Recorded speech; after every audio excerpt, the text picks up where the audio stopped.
C'est une grande humiliation pour les États-Unis de mener une opération d'une telle ampleur, de prendre autant de risques et de finir par éliminer un homme de 86 ans pour ensuite le faire remplacer par son fils, le plus radical et le plus dangereux. Le nouveau guide suprême adoptera une posture encore plus agressive et hostile envers l'Occident sans aucun compromis. Mojtaba Khamenei était le candidat favori des gardiens de la révolution iranienne et pourrait chercher à régler de nombreux comptes. Il est opposé depuis longtemps au courant réformiste favorable à un rapprochement avec l'Occident.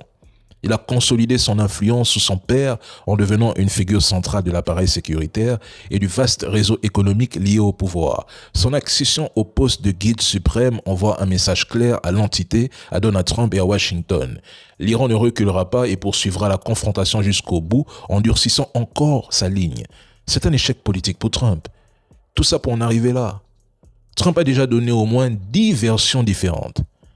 Tantôt il parle de renverser le gouvernement, tantôt il affirme qu'il s'agissait d'une frappe préventive parce que l'Iran voulait contrôler le Moyen-Orient et préparer une attaque, tantôt l'Iran voulait l'éliminer, tantôt il répétait que l'Iran était à 10 jours de l'arme nucléaire, un discours qu'on entend depuis plus de 20 ans. Tantôt il explique que le gouvernement iranien opprime son propre peuple, donc il faudrait intervenir pour cette raison. Au final, mesdames et messieurs, pour ces trolls et propagandistes, mais quelle est donc la vraie version derrière l'agression américano-entité? C'est quoi la version en fait? Quels sont les objectifs de Trump? Nous les connaissons, mais je m'adresse aux trolls. Quels sont ses objectifs? Étant donné qu'il y a quelques semaines, vous étiez en train de défendre la frappe préventive. Bon, lui-même, il se contredit. Donc, c'est quoi la version?